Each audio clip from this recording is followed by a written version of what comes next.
We'll look at Numbers 15 in sequence, but I want you to notice this. Numbers 15 and verse 22.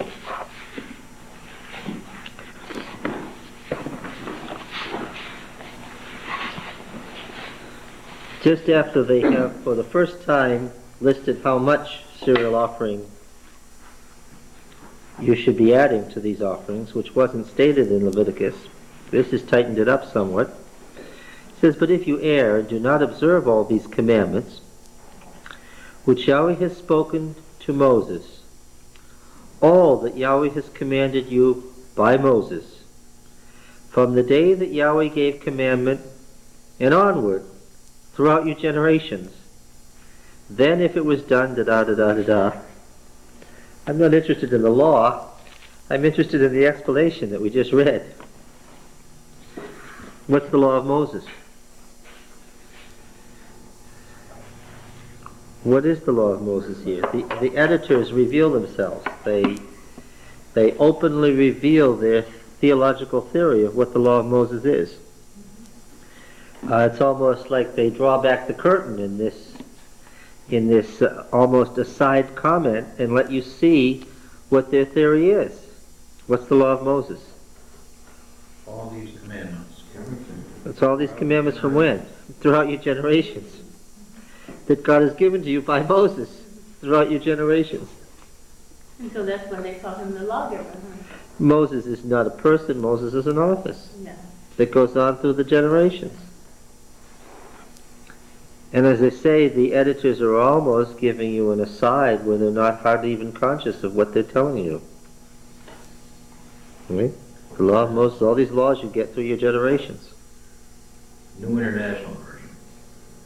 Now, if you want to come into blah, blah, blah, any of the Lord's commands to you through him from the day the Lord gave them and continuing through the generations to come. Yes, okay. Yeah. It's what we've been saying. It's just that we've been saying it based on a deduction. We've deduced it by looking at the fact that that's how it has to be with a lot of these laws. There's no other way you can explain it. But here it's not implied, it's explicit. It's not a deduction, it's simply a stated fact. That's what they mean by the law of Moses. That's very important, little aside for understanding how a book like Numbers comes to be. Let's go back to chapter 12, chapter 10. Some of these translations get out. Some of these translations get out. Mine does not say that at all. What does yours say? What is your translation, first of all? And suppose that in the future the community fails to do everything that the Lord commanded through Moses. Changes the meaning completely. What translation is it? It says it's the good news. But it probably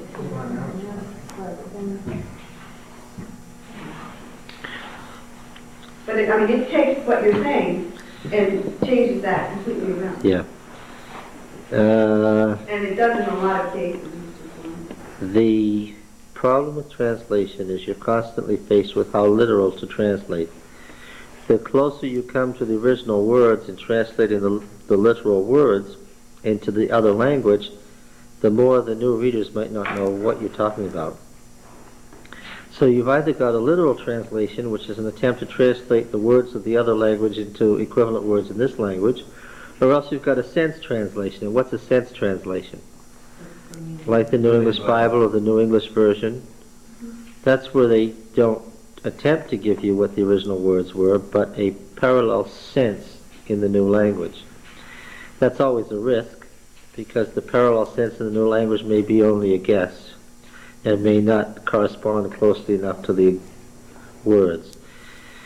So there's this parameters all the way from the sense translation to the almost paraphrase of the meaning translation. You've always got to decide when you're translating something, what exactly shall I say here? Shall I say what the words say, or shall I say what it means in today's English? And sometimes it just gets too far away, too much of a paraphrase.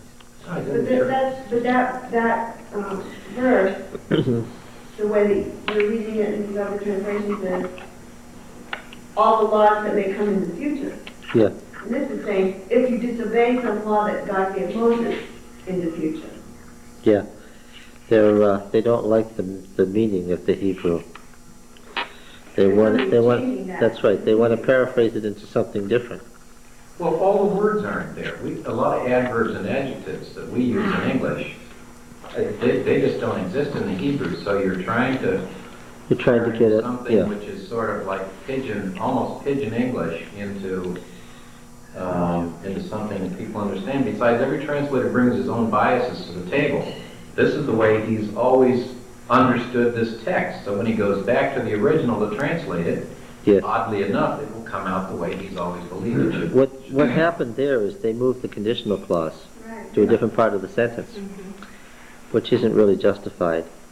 In the case of studying translations, and where we're trying to be explicit, the more you do the translations that are committee translations and that are not paraphrases but rather literal, the better off you are.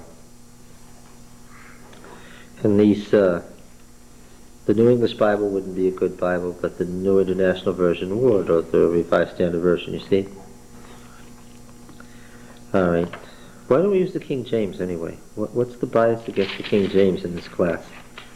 You never seem to be reading from the King James. Why? Because it's not written in English. Right? It's written in Shakespearean, which is a different language from ours. It's not written in American. Yeah, it's not written in American English, right? You can be reading along and think you know what you're reading when it doesn't say that. All right, we were at chapter 11. And beginning at chapter 11, we have a delightful reading experience before us. Now, this really is a powerful part of the Bible. And after we've taken the text apart, we have to put it back together again, because the responsibility of exegesis is to treat the text as it stands. But let me make my little remarks again. In order to understand the text as it stands, you sometimes have to do what? You sometimes have to atomize it and break it down into its constituent parts and see what the constituent parts were saying before you put it back together. You can't leave it broken up into little pieces, because that won't deal with the text as we have it. And after all, the people who put it together as we have it for a reason. Okay? But now when we come to chapter 11, we have the first of a series of stories that are in fact edits of more than one source put together. One source is the old source of the family of Moses. And it's a continuation of the original narrative source that we saw in Exodus. For it to make any sense, we've got to go back and read the beginning of the story again as it exists in Exodus. It's the story of, what shall we say, the redemption wrought by Moses. When I say it's the memory of the wilderness events through the family of Moses, I'm positing a theory, an editorial theory of where this comes from and why it's here, as an alternative to the liberal theory of late sources and the fundamentalist theory of no sources at all. The sources are here. They obviously stand before us. Why do I have to reject the fundamentalist theory? Because I just read. I just looked at it and saw that the sources are here. The liberal theory is, alas, based on just plain Hegelian dialectic. It's just plain the evolutionary theory in its theological form. We had here a crude nature religion that evolved upward into a moral religion, and that has a whole series of presuppositions with it that presuppositions are faith statements. Nobody can prove them one way or the other. The liberal theologian doesn't believe God exists, or at least if there is a God, he's not active in the Bible. It has nothing to do with the Bible. We reject that on a presuppositional basis. It's a faith statement. Don't believe it. Okay? I don't believe it. Therefore, I start with a different interpretation of the evidence at hand. I don't go with the fundamentalists because there are sources to these stories. I don't go with the liberal because I'm not an evolutionist. I don't believe that. Therefore, I'm positing a different source and reason for these old stories. Going back to Exodus, you remember in Exodus 25 to 31 is the giving of the sanctuary, but then the story is broken by a very different narrative in Exodus 32. Exodus 32, 33, and 34 contain a whole different concept of the covenant at Sinai, having nothing to do with the sanctuary, and having everything to do with the person of Moses himself as an individual.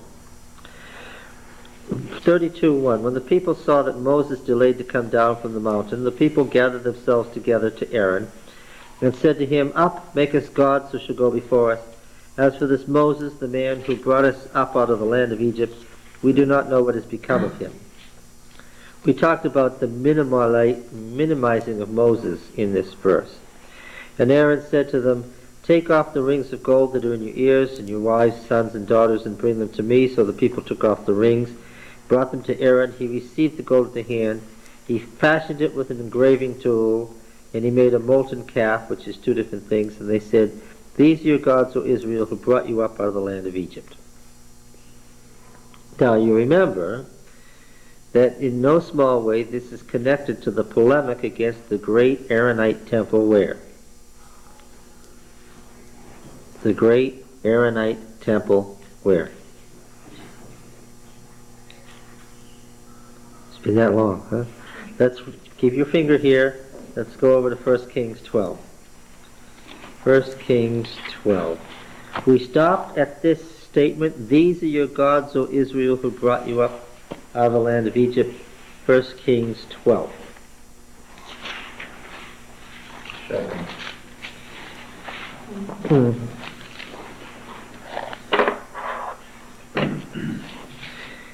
The division of the kingdom, the revolt of the 10 tribes.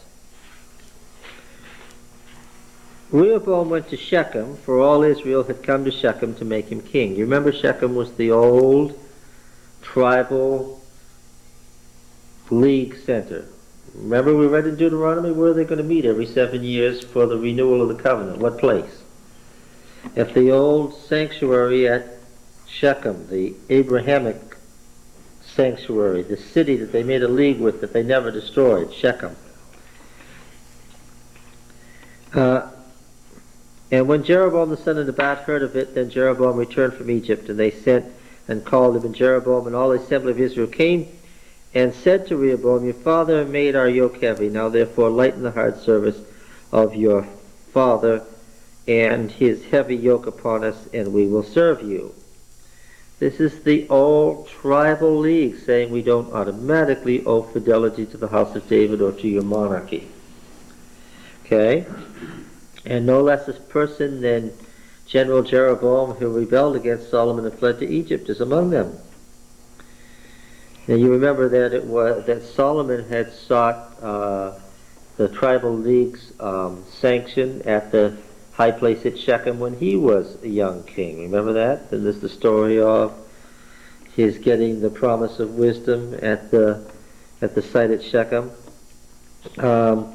He said to them, "Depart for 3 days, then come again to me," which was wise. So the people went away, probably thinking he was going to give them this. Then King Rehoboam took counsel with the old men who had stood before Solomon his father while he was yet alive, saying, "How do you advise me to answer this people?" Here we're talking about the wisdom teachers. They said, "If you will be a servant to this people today and serve them and speak good words to them, when you answer them, then they will be your servants forever." The word fitly spoken, right? And he answered with a proverb, by the way. This is not a proverb that we can quote in Sabbath school class, but he forsook the counsel which the old men gave him, and took counsel with the young men who had grown up with him and stood before him. Now these young men had, if we understand it correctly, been trained by the old men, but they hadn't learned their lessons. He said to them, "What do you advise that we answer this people who have said to me, 'Lighten the yoke that your father put upon us'?" And the young men who had grown up with him said to him, "Thus shall you speak to the people who said to you, Your father made our yoke heavy, but do you lighten it for us? Thus you say to them, my little finger is thicker than my father's loins. And now, whereas my father laid upon... Okay, let's hit right upon it. My little finger is thicker than my father's erect penis.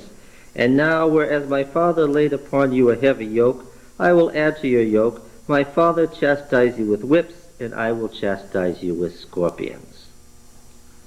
Is this what the elders of Israel wanted to hear? He was playing on his father's reputation for fertility, of course. So Jeroboam and all the people came to Rehoboam the third day, and the king answered, come to me again the third day. The king answered the people harshly, and forsaking the counsel which the old men had given him, he spoke to them to the counsel of the young men, saying as he said. So the king did not hearken to the people, for it was the turn of affairs brought about by the Lord, that he might fulfill the word which the Lord spoke by Ahijah the Shilonite to Jeroboam, saying, and when all of Israel saw that the king did not hearken to them, the people answered the king, what portion do we have in David? We have no inheritance in the son of Jesse, which is an antithetical couplet, is a proverb. He beat you with whips, I'll lash you with scorpions. That's an antithetical couplet. You see, we're playing games with wisdom literature here, and with wise sayings and proverbs.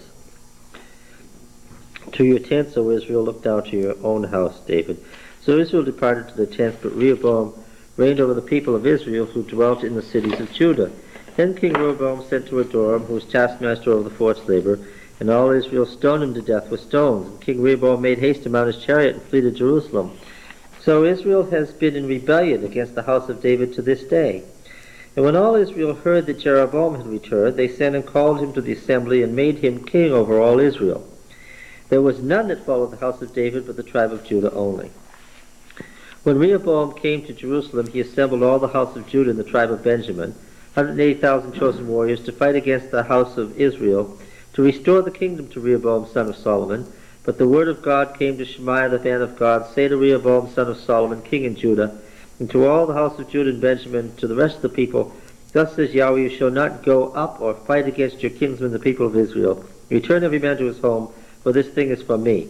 So they hearkened to the word of Yahweh, and went home again, according to the word of Yahweh.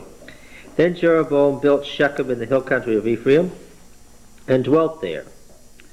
And he went out from there and built Penuel. So, first Jeroboam had Shechem, the old tribal center, sanctuary site, as his capital. And Jeroboam said in his heart, now the kingdom will turn back to the house of David. If this people goes up to offer sacrifices in the house of Yahweh at Jerusalem, and the heart of this people will turn again to their Lord, to Rehoboam the king of Judah, and they will kill me and return to Rehoboam the king of Judah. So the king took counsel and made 2 calves of gold. And he said to the people, you have gone up to Jerusalem long enough. Behold your gods, O Israel, who brought you up out of the land of Egypt. And what is it?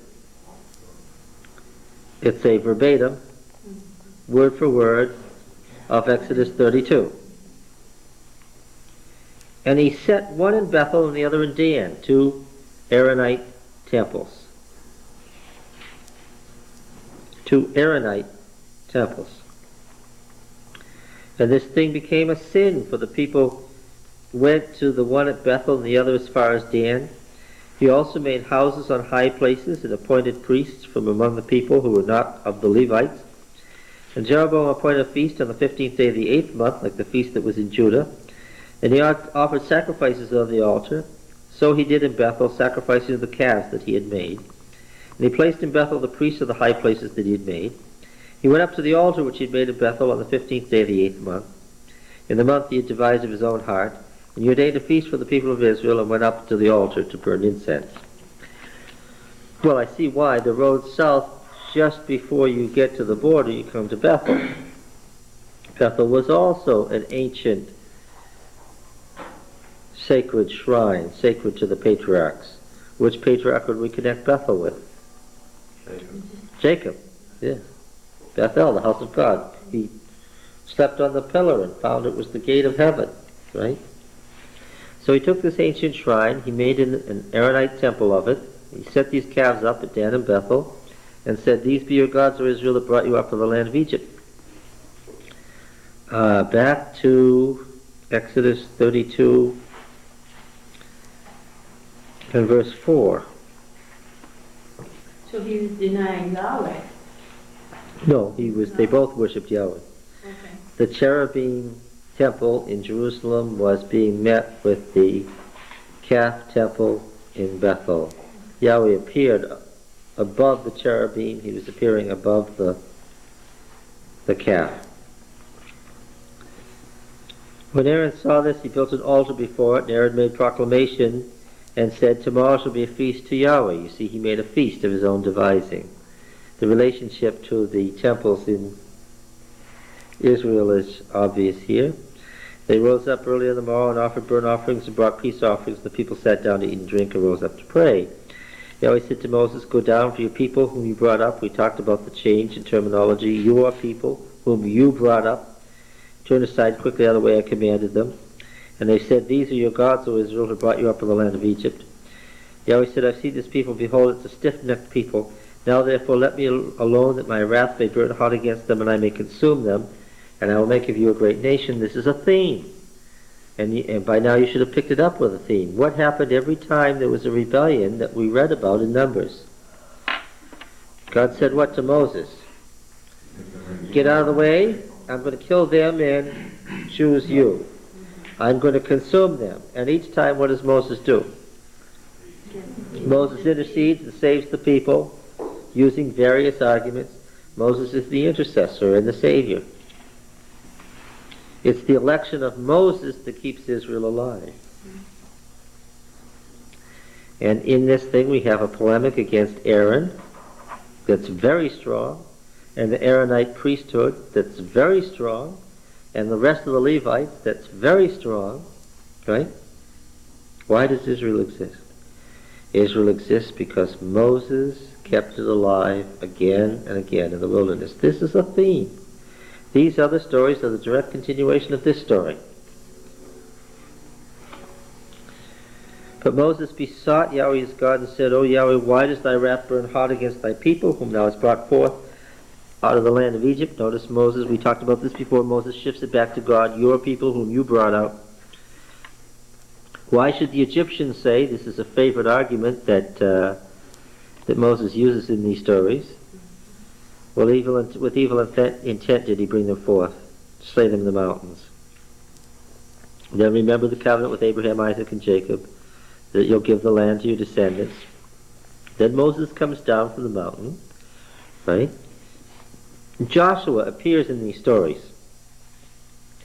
as Moses' assistant, right?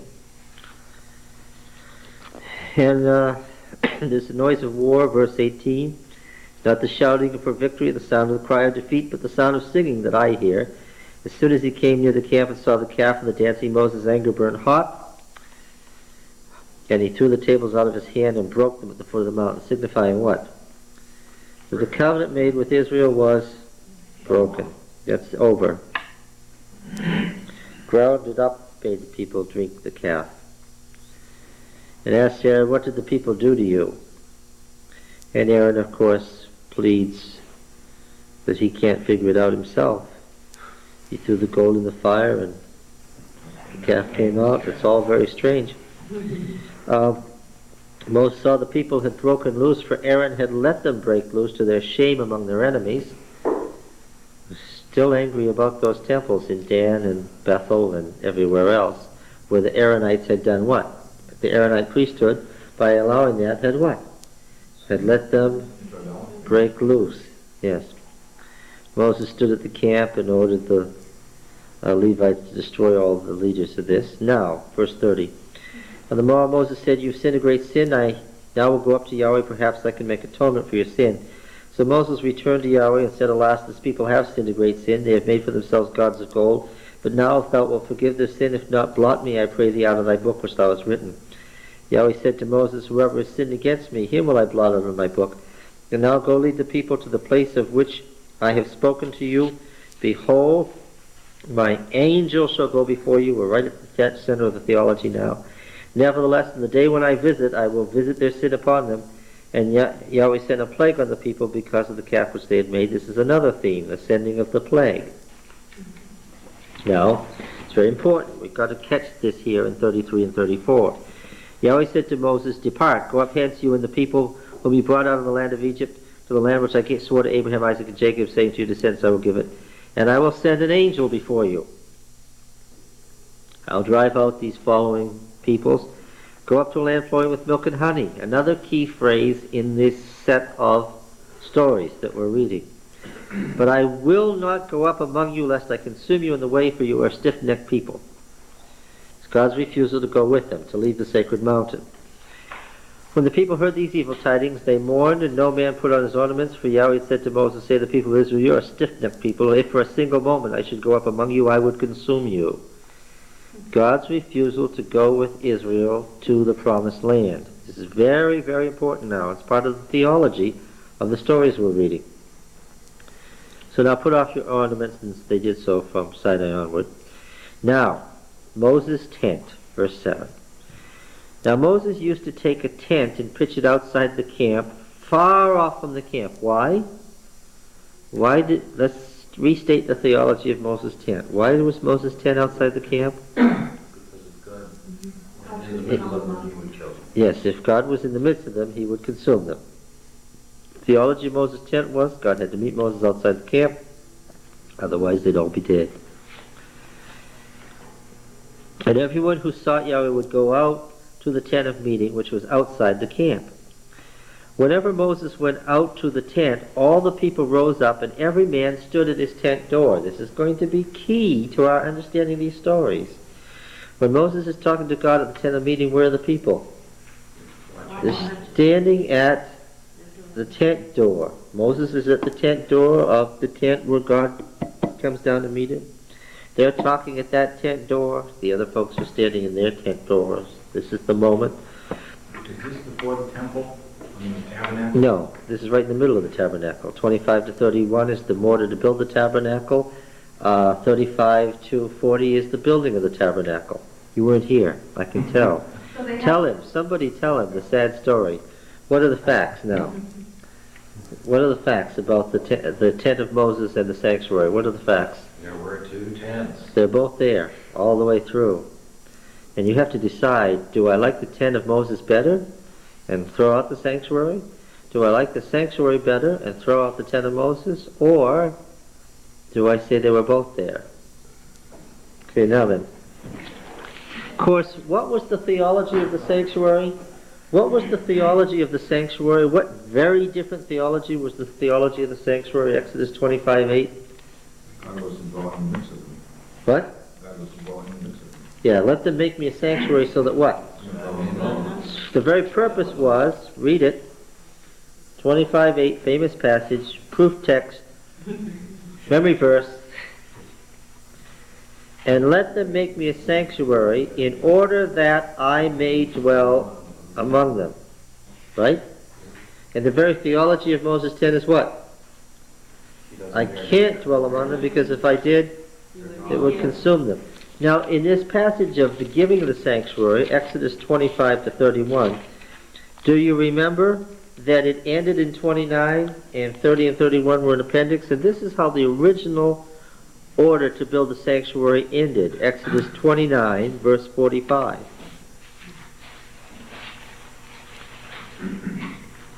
This is the summary statement at the end of the original order to begin to build the sanctuary. 30 and 31 are appendices. And I will dwell among the people of Israel, and I will be their God, and they shall know that I am Yahweh their God, who brought them forth out of the land of Egypt, that I might dwell among them. I am Yahweh their God. The command to build the sanctuary begins how? Build it so that I can dwell among them. And how does it end? And when it's built, then what? I'll dwell among them, and they'll know that I'm Yahweh their God. Moses 10, yes. And every time I heard Exodus 25:8 as the stated reason for gathering funds to build a church, it's a total misquotation. Is it or not? Well, no, in its context, it was the original order to build the sanctuary. Okay. Then we just have to keep reading that didn't happen. Precisely. In other words, the monies that we collect to build a church is so God can live outside. Well, that's if you throw out the sanctuary and keep just Moses' tent. But even in any case, God was not present in the sanctuary in their midst, or they would be consumed. Therefore, he must have been outside. We're right back to the very essence of the problem. And what is that? We have two conflicting theologies here. The sanctuary theology is the theology of the tent of meeting in their midst, where God dwelt in the midst of them. Moses' tent is the tent of meeting where he's outside because he can't dwell in the midst of them. They're both in Exodus. Okay, where are we? Now, let's ask what you think about then. Which did they have? Moses' tent or the sanctuary? Oh, They had both. oh. Well, let's read on. Now, we're going to find out some other important things here. We went all through this before. With most of the people who were sitting here, we're here. That was when we decided Moses wrote the book of Genesis. That's the intent, and he couldn't follow through because they sinned. Let's keep reading here. Now, Moses used to take the tent and pitch it outside the camp, far off from the camp, and he called it the tent of meeting. And every man, verse 8, every man who sought Yahweh would go out to the tent of meeting, which was outside the camp. Oh, yes, 33. 33. After this, you'll know that Moses' tent of meeting is in 33. No. Well, how do I know that? Well, I know that 25 to 31 is the original command to build the sanctuary. I know that 32 is the golden calf, and 33 and 34 is the reinstitution of a new covenant through Moses. And I know that 35 to 40 is the building of the sanctuary. Now let's see. Whenever Moses went out of the tent, all the people rose up, every man stood at his tent door, which I said just now was significant, and looked after Moses until he'd gone into the tent. When Moses entered the tent, the pillar of cloud would descend and stand at the door of the tent. And Yahweh would speak to Moses, and when the people saw the pillar of cloud standing at the door of the tent, all the people would rise up and worship, every man at his tent door. So the worship is going on at the tent door of each tent. Thus Yahweh used to speak to Moses face to face, as a man speaks to a friend. And whenever Moses turned to the camp, his servant Joshua the son of Nun, a young man, which is a bad translation for a military man, to cross out young and put military in there, a military man did not depart from the tent. Moses said to Yahweh, all of this is by way of background to get back to the problem of God saying, I'm not going with you. Moses said to Yahweh, see, thou sayest to me, bring up this people, but thou hast not let me know whom thou wilt send with me. You just said an angel. Yet thou hast said, I know you by name, and you have also found favor in my sight. Moses is unique here. Now therefore I pray thee, if I have found favor in thy sight, show me now your ways, that I may know thee and find favor in thy sight. Consider too that this nation is thy people. And he said, my presence will go with you, and I will give you rest. So what did he say first? He said what? I won't go. I'll send an angel. I'm not going with you. Not leaving this mountain. I won't go. And Moses said what? In essence, Moses said what? If you're not going, what? Yes. Yes. If I really have favor, then what? Go with me. And so what does God do, relenting? He says what? All right, I'll go. And he said to him, because he's pushing it, he wants to make sure, If thy presence will not go with me, do not carry us up from here. For how shall it be known that I found favor in thy sight, I and thy people? Is it not in thy going with us, so that we are distinct, I and thy people, from all of the other people on the face of the earth? And Yahweh said to Moses, this very thing that you've spoken I will do. For you have found favor in my sight, and I know you by name. Moses said, the name being the character. Moses said, I pray thee, show me thy glory. He said, I will make all my goodness pass before you and proclaim before you my name, Yahweh, and I will be gracious on whom I will be gracious, and I will show mercy on whom I show mercy. But he said, you cannot see my face, for man shall not see me and live. Yahweh said, behold, there is a place by me where you can stand on the rock, and while my glory passes by, I'll put you in a cleft of the rock and cover you with my hand until I have passed by. Then I'll take away my hand, you shall see my back, but my face shall not be seen. Yahweh said, cut 2 tables of stone like the first, and I'll write on the tables the words that were in the first tables which you broke. Be ready, come up to Mount Sinai. Present yourself there on the top of the mountain. No man shall come with you, nor the flocks nor herds, so forth. Verse 5. And Yahweh descended in the cloud and stood with him there and proclaimed the name of Yahweh. Yahweh passed before him and proclaimed, Yahweh, what does it mean I am? I am a God, merciful and gracious, slow to anger and abounding in steadfast love and faithfulness, keeping steadfast love for thousands, forgiving iniquity and transgression and sin, but who will by no means clear the guilty, visiting the iniquity of the fathers on the children's children to the 3rd and 4th generation. And Moses made haste to bow his head to the earth and worshipped and said, if now I have found favor in thy sight, O Lord, let the Lord, I pray thee, go in the midst of us. He's still saying that, but he's pushing it each time. First it was, okay, you'll go. I want your presence to go with me, or I'm not going. Now it's, I want your presence to go in the midst of us. She said she couldn't do. Although it is a stiff-necked people, pardon our iniquity and our sin and take us for thine inheritance. He said, yeah, it's a stiff-necked people. If you went in their midst, you destroy them. So what should you do? The way to solve this dilemma is what? Forgive their sin, and then what? Then you can go.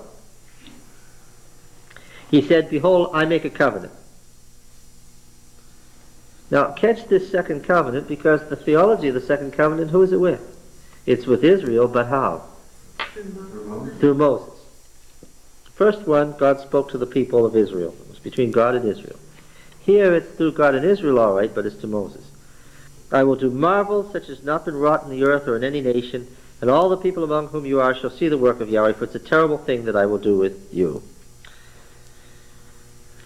Okay. And then, of course, he gives the Decalogue over again. Right?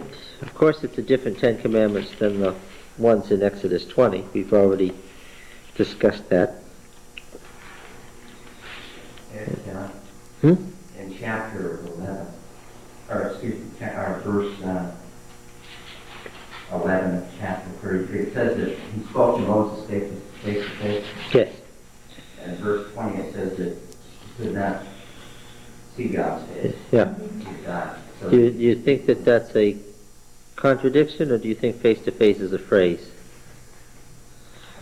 Meaning directly. Yeah. I think the face-to-face means the same thing in Hebrew I think that it means in English. They had a face-to-face meaning, meaning God was right there, not that he saw his face. Yes. And There then, were no intermediaries, as was usually the case between luminaries. that's right. That's the point. There were no... It could even have been, for example, in today's setting, it could be Gorbachev and Bush on the phone. That would be, in this context, a face-to-face meeting. That's right, with nobody in between. They talked directly. No translators, they talked directly to each other. That's right. All right, so after we give the ritual 10 Commandments, which are contained in Exodus 34 from verse 11 to verse 26 inclusive, after the second Decalogue, verse 27, and Yahweh said to Moses, write these words, in accordance with these words I have made a covenant with you and with Israel. And he was there with Yahweh 40 days and 40 nights. He neither ate bread nor drank water, and he wrote upon the tables the words of the covenant, the 10 Commandments. When Moses came down from Mount Sinai with 2 tables of the testimony in his hand, as he came down from the mountain, Moses did not know that the skin of his face shone, because he had been talking with God. And when Aaron and all the people of Israel saw Moses, behold, the skin of his face shone, and they were afraid to come near him. And Moses called to them, and Aaron and all the leaders of the congregation returned to him. And Moses talked with them, and afterward all the people of Israel came near, and he gave them in commandment all that Yahweh had spoken with him on Mount Sinai. And when Moses had finished speaking with them, he put a veil on his face, but whenever Moses went in before Yahweh to speak with him, he took the veil off until he came out. And when he came out, the people of Israel, he told what had been commanded, the people of Israel saw the face of Moses, that the skin of Moses' face shone, and Moses would put the veil on his face again until he went in to speak with him. All of this lies behind these stories. Without that, without those chapters, these chapters in Numbers don't make much sense. All right. Now, So which was it? oh, which tent? Now, verse 11:1, Numbers 11:1. 11:1. Follow closely now. This is complex. The people complained in the hearing of Yahweh about their misfortunes, and when Yahweh heard it, his anger was kindled. Now this is a theme. And the fire of Yahweh burned among them and consumed some outlying parts of the camp. Then the people cried to Moses, and Moses prayed to Yahweh, and the fire abated. So the name of that place was called a burning. This is an etiological tale explaining how a place got a name, because of the fire of Yahweh that burned among them. Now this is a setting here. We're following an itinerary, and an itinerary notice has already been given that they've moved from the wilderness of Sin to the wilderness of Paran. Verse 4. Now this follows directly. This is a setting. Verse 4, 1 to 3 is not unrelated. It's a setting for what happens next. Now the rabble that was among them had a strong craving, and the people of Israel also wept again and said, "Oh, that we had meat to eat. We remember the fish we ate in Egypt for nothing, the cucumbers, the melons, the leeks, the onions, and the garlic." Actually, it does sound rather good, doesn't it? "But now our soul is dried up, and there's nothing to look at but this manna." Remember, manna means, what is it? Manna, what is it? Now, in parentheses, just this is a little aside. The manna was like coriander seed, its appearance like bdellium. It's a resinous thing, gold-colored. The people went about and gathered it, and ground it in mills, or beat it in mortars, and boiled it in pots, and made cakes of it. The taste of it was like the taste of cakes baked with oil. When dew fell on the camp in the night, the manna fell with it. I told you before that the manna is still there. We could go collect it to this very day. Moses heard the people weeping throughout their families, every man at the door of his tent. And the anger of Yahweh blazed hotly. Now catch it closely now.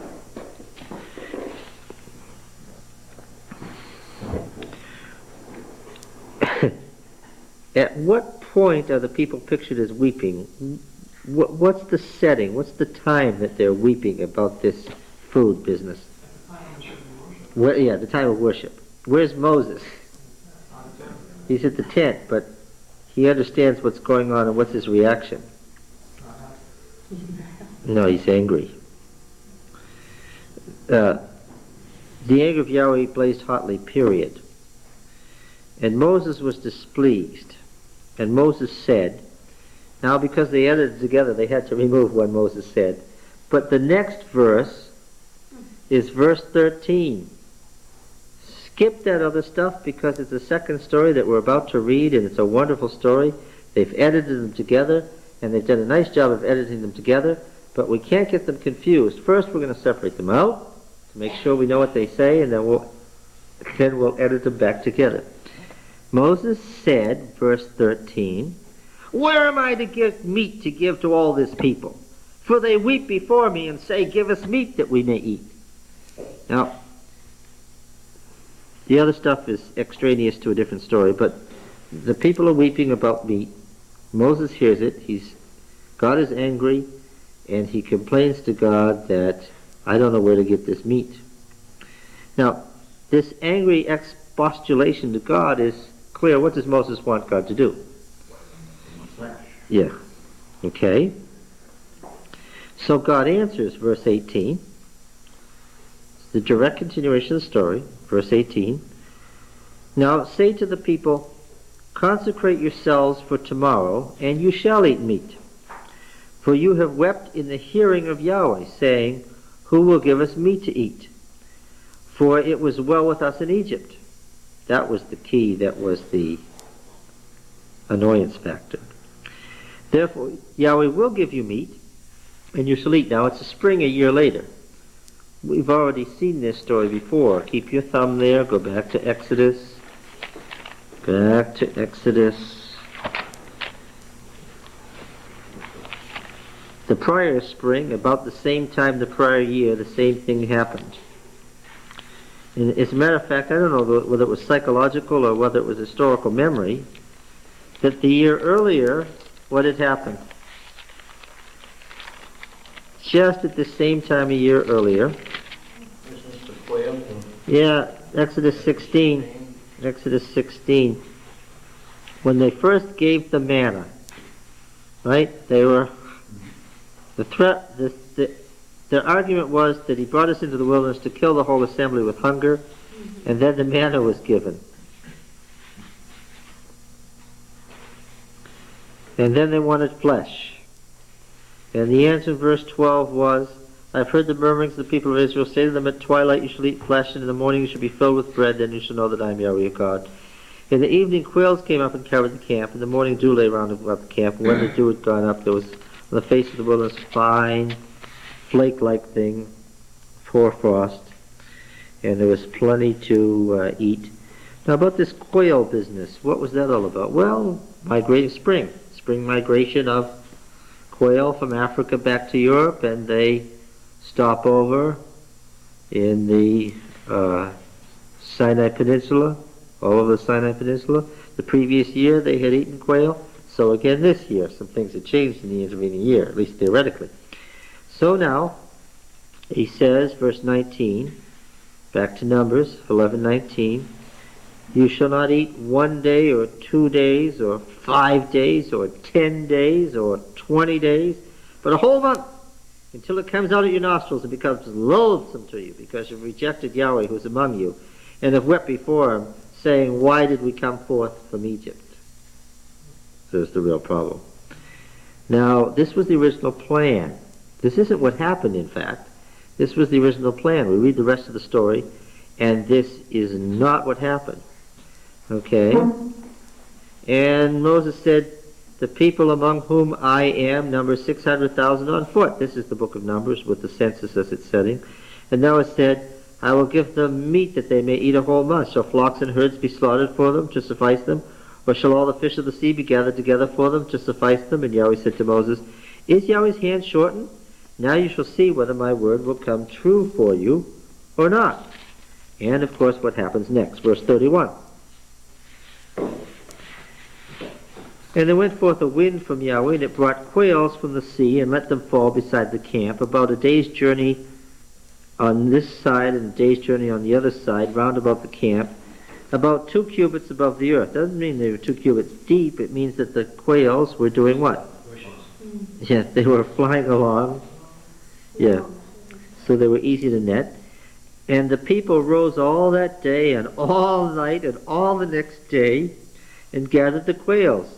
He who gathered least gathered 10 homers, and they spread them out for themselves all around the camp. So here's all these dead and dying birds, right? Next, what happens next? While the meat was yet between their teeth, but you've got to catch it, what were they doing? Yeah, raw. Yeah, now, had anything changed? What was the law? No blood. No blood. The law of blood was the primary law, remember? The anger of Yahweh was kindled against the people, and Yahweh smote them with a very great plague. Therefore, the name of that place was called Kibroth Hatavah, meaning the graves of the cravers. Therefore, the name of the place was called that because they buried the people who had that craving. And from there they journeyed on to Hitzeroth and remained at Hitzeroth, another itinerary. Notice, and with each itinerary we're going to face a new problem. All right? Hey, just a little aside there, but here in Exodus, the manna tastes like wafers made with honey. And in Numbers, it tastes like cakes baked with oil. Essentially flat bread, stone-baked bread. Mm-hmm. Like, the Exodus one sounds better. Yeah. And the stuff that they collect in the Sinai and sell is in fact a sweet. Yeah, it is sweet. That's right. It's not like bread. Yeah, So there seems to be some. there is, because one of the things it says is that they ground it with mortars, and the stuff that appears under those trees is too soft to grind in a mortar. Yeah. All right, now we left a verse or two out here. The story of the quail is very compact, self-contained. It's very clearly a story. We haven't made up anything by skipping these verses. It's quite clear that that was a story unto itself. And a second story appears. This story is a craving that at heart is a rejection of coming out of Egypt. Okay. Now a second story relates to Moses and his getting blamed for everything and all his burdens. It's appropriate that be edited together, but it is a separate story. Verse 11.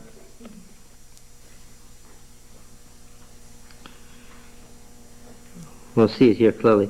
Moses said to Yahweh, "Why hast thou dealt ill with thy servant, and why have I not found favor in thy sight?" What was that phrase back in Exodus 34, 33 and 34? The covenant was based on the fact that Moses what? Had found favor in the sight of Yahweh. Now something has happened where Moses is going back and saying, what? I thought you said what? Yeah, in your sight. And what? Why have I not found favor in thy sight, that thou dost lay the burden of all this people on me? Did I conceive all this people? You can tell he's frustrated. Did I bring them forth that thou shouldst say to me, carry them in your bosom as a nurse carries the sucking child to the land which thou didst swear to give their fathers? I am not able to carry all this people alone. You see, it's the rest of the sentence. It just continues on. Verse 13 is an intrusion from the other story. He's talking about carrying them in his bosom. He says, I am not able to carry all this people alone. The burden is too heavy for me. If thou wilt deal thus with me, kill me at once. If I find favor in thy sight, that I may not see my wretchedness. Really, if this is it, then favor in your sight would be what? To be dead. Kill me now.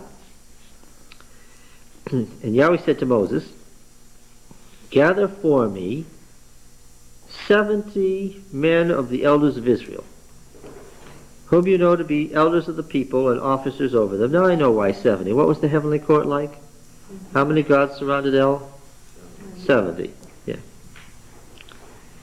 So this is the earthly counterpart to the cosmic rule. Gather for me 70 men of the elders of Israel, whom you know to be the elders of the people and officers over them, and bring them to the tent of meeting, and let them take their stand there with you. Okay. So, what tent of meeting? Moses' tent. Well, it's definitely Moses' tent. There's no question about it that it's Moses' tent. And I will come down and talk with you there. The exact words of what? Of the story about Moses' tent. God came down and talked with him there. And I will take some of the spirit which is on you and put it on them, and they shall bear the burden of this people with you, that you may not bear it alone. Verse 24. So Moses went out, and he was in his tent. He was in the tent of meeting. So Moses went out and told the people the words of Yahweh, and he gathered 70 men of the elders of the people. I imagine these are the same 70 elders he took up on Mount Sinai with him. in Exodus, what was it, 24? He gathered 70 men of the elders of the people and placed them round about the tent. Then Yahweh came down in the cloud. These are all details from what? Exodus. Exodus what? Depends on what chapter you... No? 30, 33 and 34 about Moses' tent. Yahweh came down in the cloud and spoke to him and took some of the spirit that was on him and put it on the 70 elders. Mediated through Moses. He doesn't take some of the spirit and put them on directly. If these 70 elders get some of God's spirit, how do they get it? It's some of Moses' share. Got it? The grace is mediated through Moses. He put it on the 70 elders, and when the Spirit rested on them, they prophesied. This is early prophecy where they were ecstatic, as in Judges, but they did so no more. So they prophesied how often? Once. Now the gift of prophecy then, this is all about prophecy in Israel. The gift of prophecy is what? Was part of Moses' function that was mediated off to prophets. This is all about Moses' office as judge as opposed to the prophets. If you met one of the prophets somewhere and you met Samuel, who was greater? Samuel, why? He was Moses. And these other guys were what? They were, they had some of his spirit. Get it? Prophecy is, and we're going to find this out again, this isn't the last story to say this, prophecy is inferior to the judgeship of Moses. And it only existed why? Because Moses said what? He didn't want it all. It's too heavy for him. This is theology now about the role of Moses. Okay? Now then, it says right in the story that he brought the 70 out, he set them around him just like the heavenly court. Then there's an addition to the story that doesn't exactly agree in detail with that. This addition says what? He didn't take the 70 out and set them around him. What did he take out? He took 68. Now 2 men remained in the camp. This is a definite addition. It's also very important because it says that you can have the gift of prophecy and not be in Moses' presence. This is a theological statement. Remember what I've said so many times, that the theology is in the story? Now 2 men remained in the camp, one named Eldad and the other Medad, and the Spirit rested upon them. They were among those registered, but they had not gone out to the tent. That's pretty clear where the tent was. And they prophesied in the camp. The tent is what? Outside the camp, yes. And a young man ran and told Moses, again, when we have Na'ar, we're talking about a military man. A military man ran and told Moses, Eldad and Medad are prophesying in the camp. And Joshua the son of Nun, the minister of Moses, it's very interesting, one of his chosen men said, so he was among the 70, said, My Lord Moses forbid them. But Moses said to him, Are you jealous for my sake? Would that all Yahweh's people were prophets, there's the term, that Yahweh would put his spirit on them, and Moses and the elders of Israel returned to the camps. It's about the gift of prophecy. That's what it's about. There was obvious friction. There was obvious friction in the time of Judges between what? Between the prophets, the bands of prophets, and the appointed judge. And what's this saying? It doesn't matter whether they prophesy around him or at some distance off, they are what? They are partaking of Moses' spirit. They are not over him. They are not counterparts to him. They are his assistants. They are not in any way equivalents or any way divergent from the office of Moses. And here's how a story, an etiological story. What's an etiology? Well, in anything, etiology means what? The study of the origin. And here's how the origin of thing explains the continued function of the thing. Got it? The origin of the thing explains the continued function of the thing.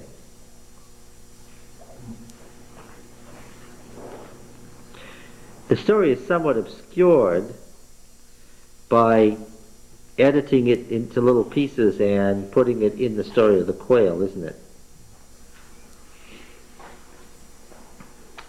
Looking at it from 35 centuries later, after the events, and maybe 30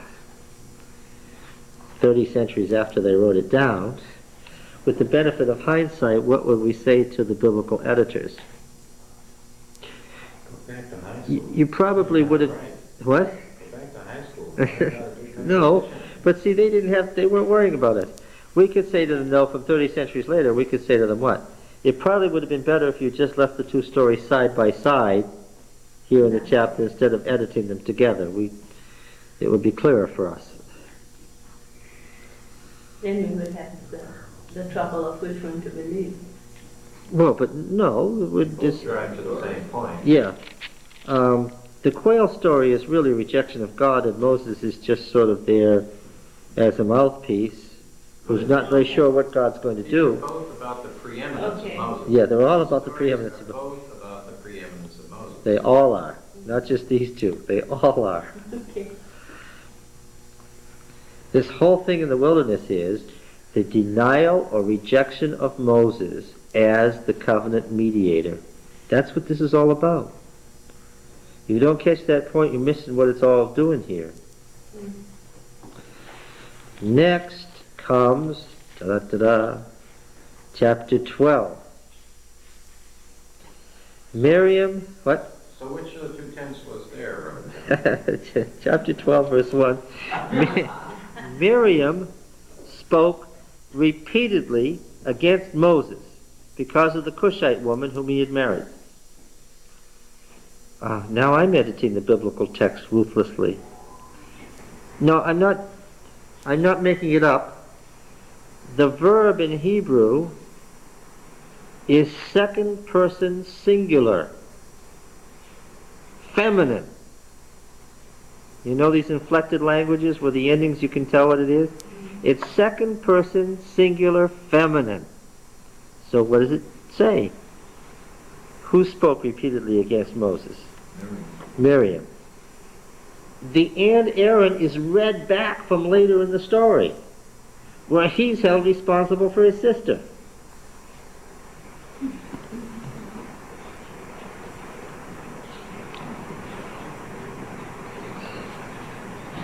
He could only be responsible for her if she was an old maid and had never married, or if she had married but her husband had died and she had no children.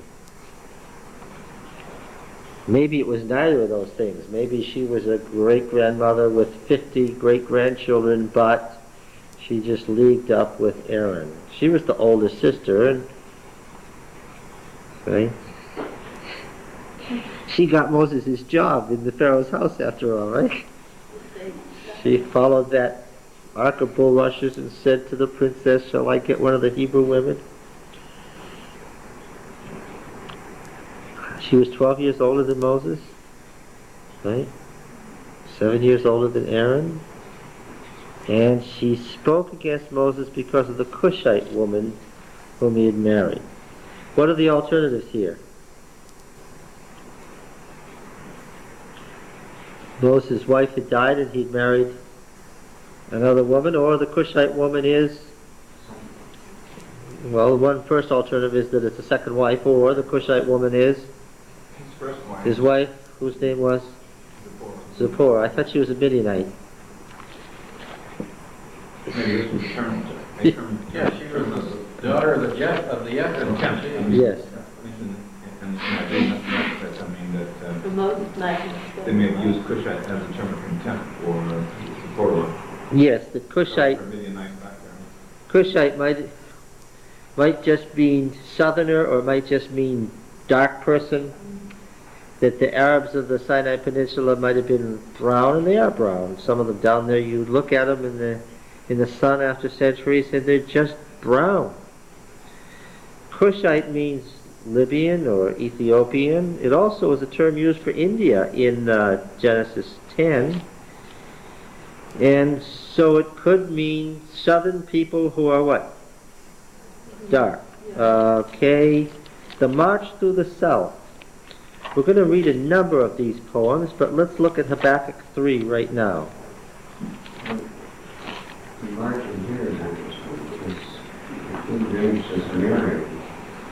The margin is said taken, not like, taken. Okay, it's all right. It's a good. So that would give her reason to complain. Well, taken is a Hebrew term for taken in marriage. That's okay. King James says an Ethiopian woman as opposed to Cushite. Yeah. That's an interpretation of Cush. Yeah. This is the March Through the South. This is one of these mythic poems, Habakkuk 3. This is one of these mythic poems where the language of myth is used, where you take the historical narrative and you turn it back into myth. Remember, we've been talking about the relationship of myth and history, myth and history. This is the Exodus in mythic form, not historical form. Okay? And we see this in some of the Psalms. We're going to read them all, one by one, but let's read this one. Very early Hebrew poetry, very old archaic spellings and archaic methods of poetry. What's it doing in a late prophet like Habakkuk? Oh, we'll talk about that when we get to Habakkuk. Now, Habakkuk 3, verse 3. El came from Teman, and the Holy One from Mount Paran. Right away I noticed the sacred mountain is the sacred mountain of Paran, the wilderness of Paran, not the sacred mountain of the wilderness of Sin. There's enough of these things to give you a biblical headache. The sacred mountain was only 10 days' journey off to Elijah, which is the sacred mountain in Paran, not the sacred mountain in Sinai. Let's leave that aside for the moment. El came from Teman and the Holy One from Mount Paran. His glory covered the heavens, and the earth was full of his praise. His brightness was like the light. Rays flashed from his hands. Rays? What? Thunderbolts. Lightning bolts. Thunderbolts. See how easily I've led astray? And there he veiled his power. Before him went pestilence, and plague followed close behind. These are personified. You should put a capital P. Before him went pestilence, and plague followed close behind him. Those are names of gods. He stood and measured the earth. He looked and shook the nations. Then the eternal mountains were scattered. The everlasting hills sank low. His ways were as of old, meaning at the moment of creation. I saw the tents of Cushan in affliction. The curtains of the land of Midian did tremble. Was thy wrath against the rivers, O Yahweh? Was thy anger against the rivers, or thy indignation against the sea? When thou didst ride upon thy horses, upon thy chariot of victory, thou didst strip the sheath from thy bow, and put the arrows to the string. Thou didst cleave the earth with rivers. The mountains saw thee and writhed. The raging waters swept on. This is the battle between the life god and the god of the sea, the god of chaos, the god of death. This is the old mythic war between the gods of the upper world and the underworld. The sea and Prince Sea, and the rivers his assistants who tried to drown the living God. The mountains saw thee and writhed, the raging waters swept on, the deep gave forth its voice, it lifted its hands on high. The sun and moon stood still in their habitation, at the light of thine arrows as they sped, at the flash of thy glittering spear.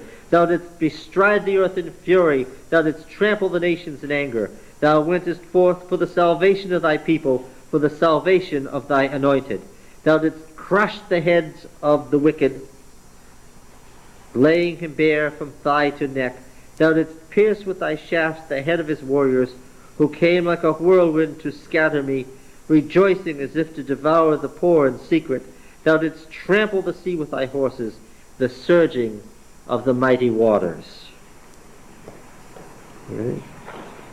The victorious march through the south, one of the many mythic poems in the Bible about the conquest and the Exodus.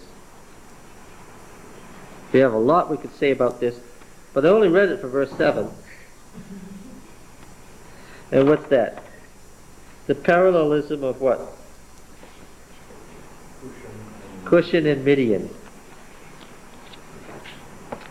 Cushan meaning southerners, equated with Midian, the tribes of the south.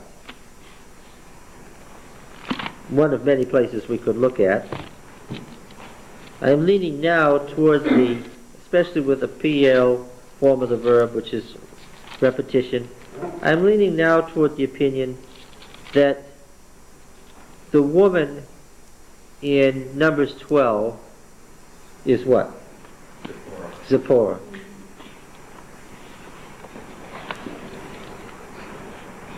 The original wife, not a second one.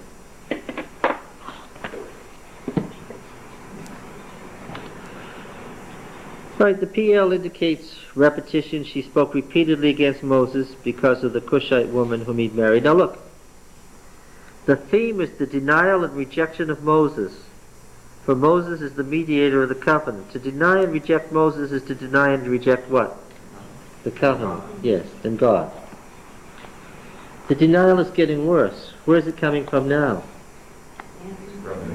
His brother and sister are now after him. And it's about the gift of prophecy again. See, what the folks who wrote Numbers, as it now stands, are saying is that this attempt to seize the Mosaic priesthood by the Levites, this attempt to seize the political power of Moses by the Reubenites, this attempt to seize the charismatic power of Moses by the prophets, this attempt to seize the priesthood by the Aaronites, all that's going on is what? Is a continuation of that denial of Moses that began in the wilderness. That's why I say it's the family of Moses that kept us alive. Why? They were the ones being attacked. And of course it passed from there to the judgeship. Miriam spoke repeatedly against Moses because of the Cushite woman whom he married.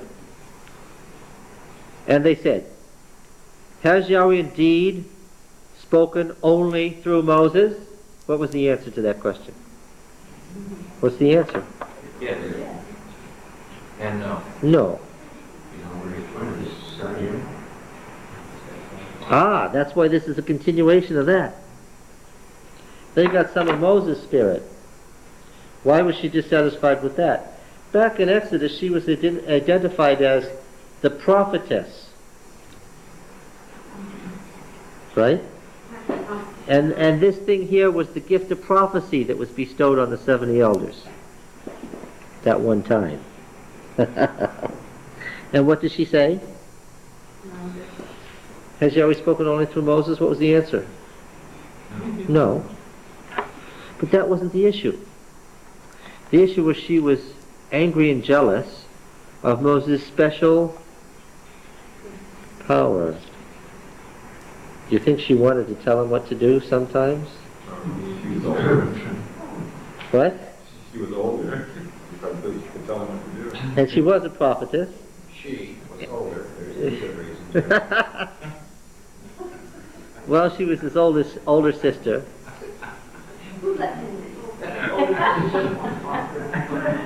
Do you think she had authority in the Israel of the Exodus? Yes. Oh, I think she had authority. I think she probably had more authority than anybody but... Aaron and Moses. Oh, I wouldn't say Aaron and Moses. I think she had more authority than Aaron. Why? He's pictured again. Remember that in these stories, in this sequence of stories, how is Aaron pictured? As the guy who what? He does what? He does what? He does what he's told to do. Yes, he does what he's told to do. Like He can- whoever tells me. But he can be pushed. He can be pushed.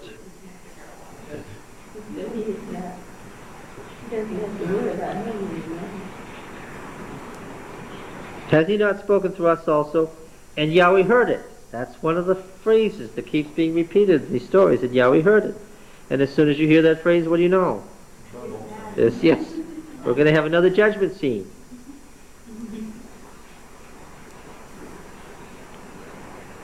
Now the man Moses was very meek.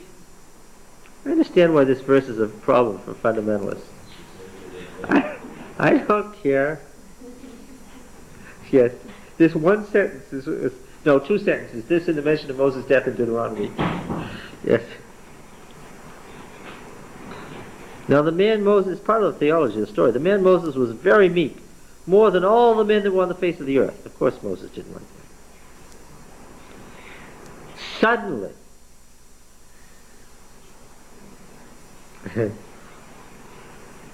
Yahweh said to Moses, to Aaron, and to Miriam, "Come out, you three, to the tent of meeting." Which tent? Out. This is Moses' tent.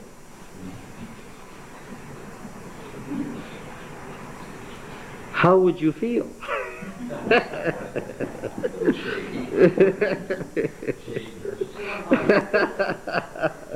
Yes. I might check my lawyer, see what the will looks like. There would be absolutely nobody you could appeal to if God said, "Come here." And the three of them came out. And Yahweh came down in the pillar of the cloud and stood at the door of the tent. This is classic Moses tent imagery, isn't it? And he called Aaron and Miriam, and they both came forward. And he said, "Hear my words." Now "hear," in the biblical sense, has more meaning than just to listen. What does it mean? It's an ultimate commandment to what? To obey. When God says "hear," and it's one of the standard prophetic phrases, when he says "hear this," what does it mean? I'm about to pronounce judgment. This is it, and if you do anything else other than this, what? You're dead. If there's a prophet, at least we think it says if there's a prophet, this is textual problem, you have to supply a word to make this a sentence, but this is probably what it said. If there's a prophet among you, and it's about the gift of prophecy again, and its relation to the office of Moses. If there's a prophet among you, I, Yahweh, make myself known to him in a vision, I speak with him in a dream. A little parallel couplet there. Okay. Not so with my servant Moses. He is entrusted with all my house. So, Moses is more than a prophet, right? Moses is more than a king, more than a priest. He's all of those things. Is he prophet, priest, or king? Well, what is he? He's all of those. He is entrusted with all my house. With him I speak mouth to mouth clearly and not in dark speech. This is denigrating the gift of prophecy and visions and dreams. And he beholds the form of Yahweh. Why then were you not afraid to speak against my servant Moses? What would you say? Well, actually, I don't know why I wasn't afraid. Now, what is the sin of Miriam and Aaron? That they have rejected the mediation of Moses. That was the sin. And the anger of Yahweh was kindled against them, and he departed. There's theology in that phrase. Why did God leave? Because he was angry. And if what? If he stayed, yes, he would have killed them. So he left. And when the cloud removed from over the tent, behold, Miriam was leprous as white as snow. And of course, that's God's sense of irony. That's his little joke there. Why? The pretext, Moses' wife wasn't really the issue. It was Moses' authority. But what pretext did she use to get at Moses? Yeah, his black wife. So, God's sense of irony being what? He left Miriam as white as snow. Aaron turned toward Miriam, and behold, she was leprous. And Aaron said to Moses, "O my Lord, do not lay sin on us because we've done foolishly and sinned." Since God has departed, that leaves Aaron in the unenviable position of what? There's no way to get to God now to ask for God's help. Because he left, except what? Through Moses. And what was their sin?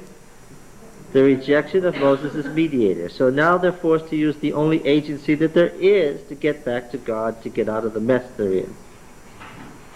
Well, yeah, the whole story is built on a sense of irony. Notice the priestly language. Do not lay sin on us. Like you, what do? You put the hands on the animal. It's a typical priestly language. Do not lay sin on us because we've done foolishly and have sinned. Let her not be as one dead of whom the flesh is half consumed when he comes out of her mother's womb. And Moses cried to Yahweh, "Heal her, O God, I beseech thee." Yahweh said to Moses, and what is this an indication of? Moses' natural weakness, meekness. His sister's in trouble, and what does he do? Yeah, he pleads for her.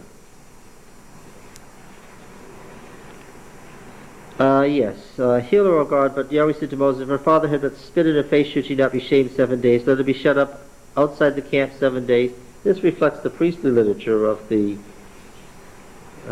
anything that could make you unclean, you have to stay outside 7 days. Be brought in again. So Miriam was shut up outside the camp 7 days. People do not set out on the march. So Miriam was brought in again. After that, the people set out from Hazeroth and encamped in the wilderness of Paran. So as soon as we get an itinerary change, what are we going to get? Another problem. Now, did Aaron do this because he was afraid he was next? That's what really got to get out of the story. Is he looked at Miriam and said, "Oh!" No, I think the story as written indicates that Aaron was genuinely concerned for his sister. But he was concerned by himself because he said, "We have done foolishly and have sinned." Well, that's how the Aaron got put back into 12:1. That's how come his name was read back into the opening verse, is because later on in the story he's pictured as the willing agent and accomplice of Miriam's. I don't understand this. How did the Aaronites win out after all of the nonsense that they've gone through? I just don't understand that at all. I told you how they went Israel out. moved into the cities like that. I understand that portion, but I just don't understand how they would accept Aaron instead of, continuing on with Moses. Abiathar was old. Zadok was young. He was extremely capable. Abiathar took part in the rebellion to put Adonijah on the throne against David's express will. David wanted to kill him, he was so angry, but he just banished him. And that ended the Mosaic priesthood. And they were already on the very edge for having lost the ark to the Philistines. They couldn't afford to make one more mistake. Because now you have prophet and priest, the priest and the prophets, you got the king too. Well, yes, and of course that was part of the issue, was Moses was the original king. And they were also the conservatives who are, by nature, Get left out of railing things. against the things that Yes, everybody else that everybody is doing. else likes, yes. And as Israel became a city culture and they were still out in their sacred tents, And the Yeah. Aaronites were go along, get along. yes, So you say their family, that Aaron was better adapted to survive because he sort of went with the flow, huh? And so did his family. All right.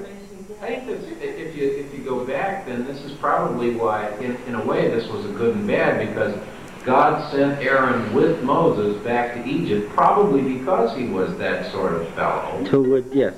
who could say, well, now, come on, let's, and while Moses probably would have said, Written in stone. Aaron could communicate better and maybe influence the Egyptians more helpfully than Moses could have. yeah. Probably. I get the impression that Moses didn't have much to say most of the time. This is an interesting picture of meekness, though. I mean, meek is equated with milquetoast these days. And this is definitely not that kind of meekness. This is a powerful, strong guy who... It's interesting, too, when you look at this and then the Beatitudes, because meekness is coupled in the next verse with peacemakers. Yes. So meekness isn't, and humbleness isn't soft, weak people who like to be trod upon, but people who are strong enough to intercede, to work as mediators, to try to bring people together. Yeah. Who wasn't... I think we could honestly say that Moses wasn't jealous of his position. Why? How did he get his position? Strongly against his own will. Right? How did he happen to be the boss? Oh, Bush. Yes. Look at it. Yes. Should have kept right on going around the far side of that mountain and not come back. Now then, like the stories we've been reading, the next story exists in two forms, which have been edited together. Did you notice that? The 12 spies exist in two forms. In one form, who's doing all the talking among these spies? In one form, who's doing all the talking among the spies?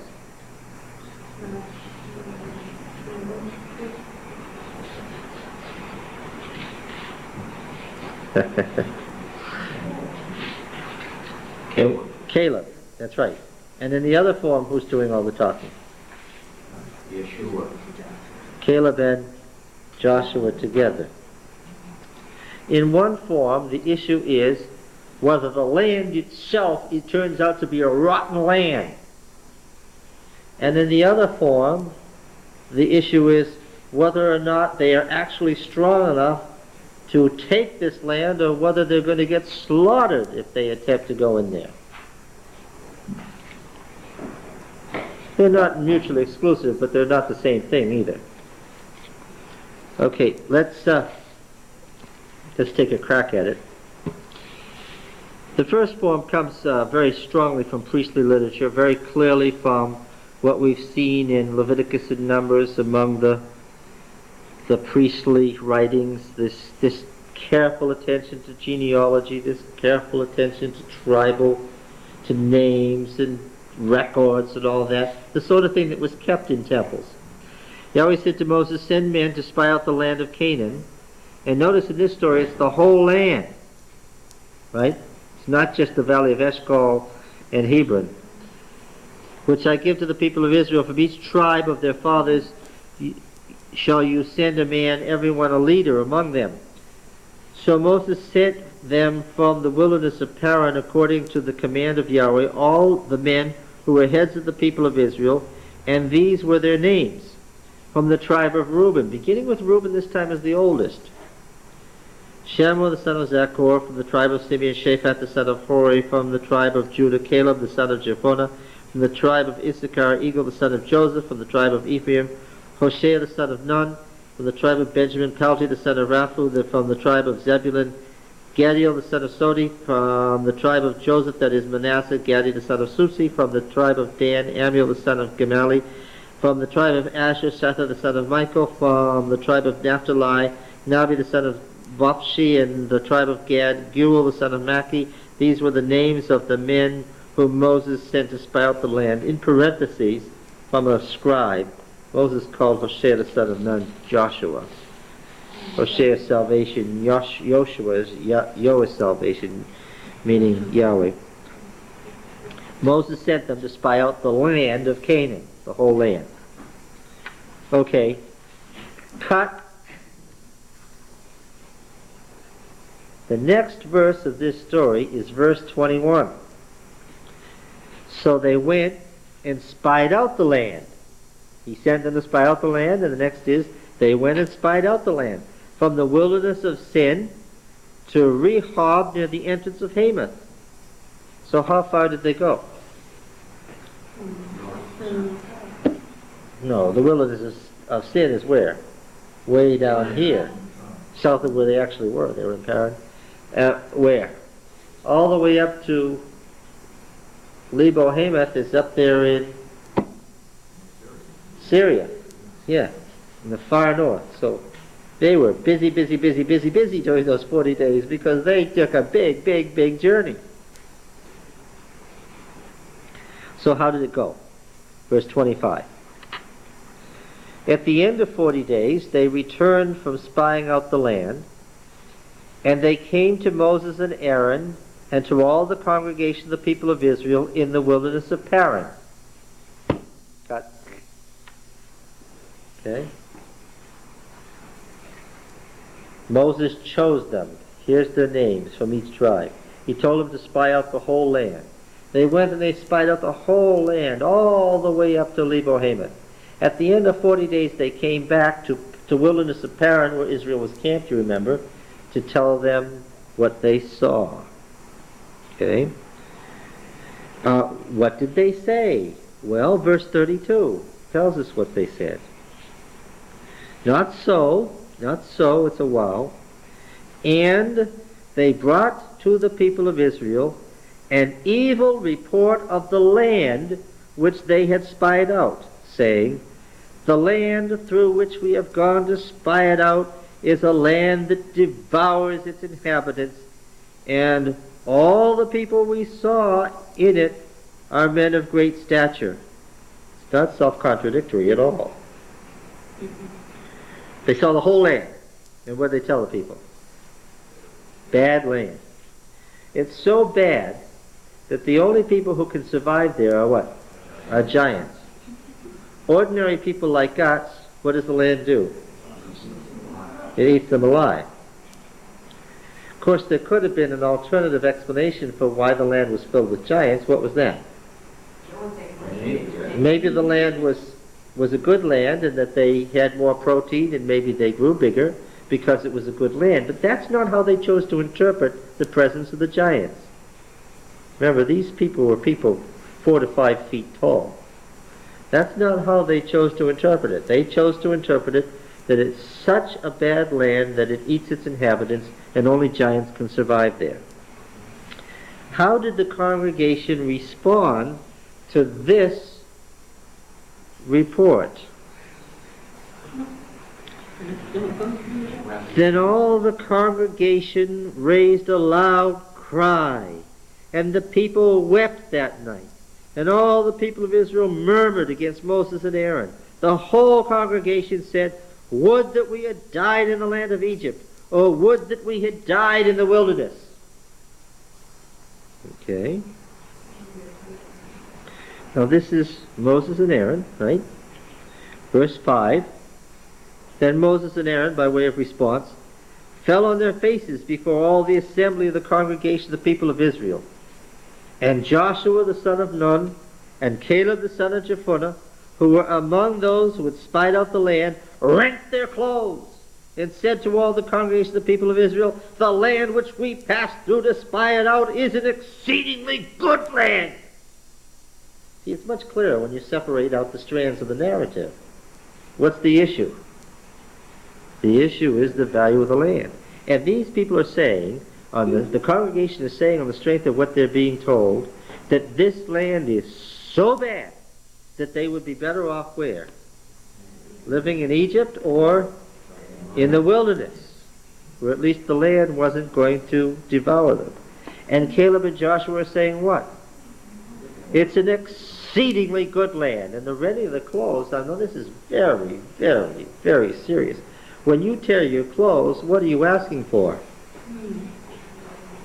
For God's judgment. What kind of a penalty are you asking for? You're asking for a death penalty. When they made the decision to tear their clothes, what were they saying? They wanted these other guys put to death, or what? Or they would be put to death. This was really serious. This is the strike me dead is what I say. Yes, that's right. That's exactly it. This is a request for trial by ordeal. They want some sort of an ordeal that will say who's a liar and who isn't, and the people who are lying they want put to death. Were they separated as spies and No. might have gone to No, that's the whole... Empire? No, that's exactly what the story explicitly says didn't happen. What was the people's response? Verse 10, but the congregation said to stone them with stones. The congregation had already made up its mind. Okay? Now God intervenes, verse 26. Verse 26. Yahweh said to Moses and to Aaron, how long shall this wicked congregation murmur against me? I have heard the murmurings of the people of Israel which they murmur against me. Say to them, as I live, says Yahweh, what you have said in my hearing I will do to you. Your dead bodies shall fall in this wilderness. And all of your numbered from 20 years old and upward. Remember that the setting of the stories in the book of Numbers is what? Is the census. Come back to that again and again. The war camp, the invasion of Canaan. Who have murmured against me, not one shall come into the land where I swore that I would make you dwell, except Caleb the son of Jephunneh and Joshua the son of Nun. See, they're both mentioned because they've both spoken. But your little ones, who you said would become a prey, I will bring in, and they shall know that the land which you have despised. But as for you, your dead bodies shall fall in this wilderness, and your children shall be shepherds in the wilderness 40 years, and shall suffer for your faithfulness until the last of your dead bodies lies in the wilderness. And according to the number of the days in which you spied out the land, 40 days.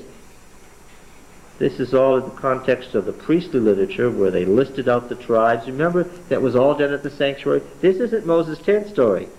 This is the story in the light of the sanctuary, where they registered that census, where they counted those people, where each of these people were ordained to take. This is in the light of the priestly Levitical Aaronite literature. Aaron doesn't look bad here. Who are they going to kill? Joshua and Caleb, and who else? Moses and Aaron, right? In priestly literature, in temple literature, in the liturgy of the temple, days are parallel to what? Years and months and so forth. According to the number of days in which you spied out the land, 40 days, for every day a year. You shall bear your iniquity 40 years, and you shall know my displeasure. I, Yahweh, have spoken. Surely this will I do to all this wicked congregation that are gathered together against me. In the wilderness they shall come to a full end, and there they shall die. And the man whom Moses sent to spy out the land, and who returned and made all the congregation to murmur against him by bringing up an evil report against the land. It's very consistent. We're going to see a quite different story in a minute. But this is a report about the land. The men who brought up an evil report of the land died by plague before Yahweh, but Joshua the son of Nun and Caleb the son of Jephunneh remained alive of those men who went to spy out the land. Now, is that a dramatic story? That's real narrative art there.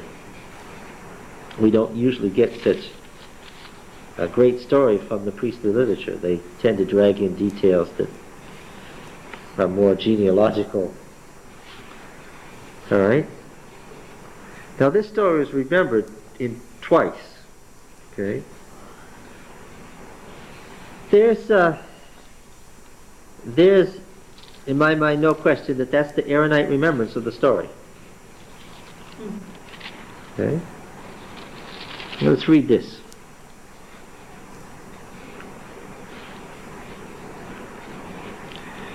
The story has some same materials where the words are repeated together. Moses is first instructed to send men to spy out the land. And then in verse 17b he says, Moses said to them,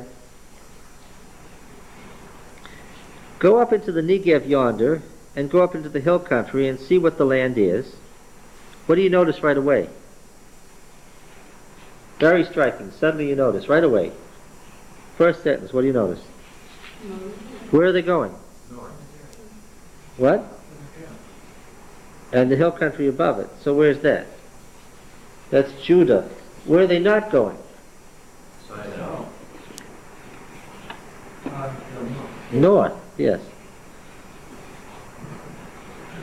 They're missing 2/3 of what we call Palestine. This tells them to go to look in southern Palestine in the area of Judah. I noticed that right away.